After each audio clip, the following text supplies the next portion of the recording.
గత బడ్జెట్ లో పథకాలు పెట్టి నిధులు ఖర్చు చేయని పథకాలకు తిరిగి మళ్ళీ ఇది ఈ బడ్జెట్ లో కూడా అవే పథకాలు, అదే నామస్మరణ, అదే కేటాయింపు.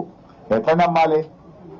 పోయిన బడ్జెట్ లో రాజీవ్ యువ వికాసానికి 6,000 కోట్లు పెట్టామన్నారు, 6 పైసలు కూడా ఖర్చు పెట్టలేదు.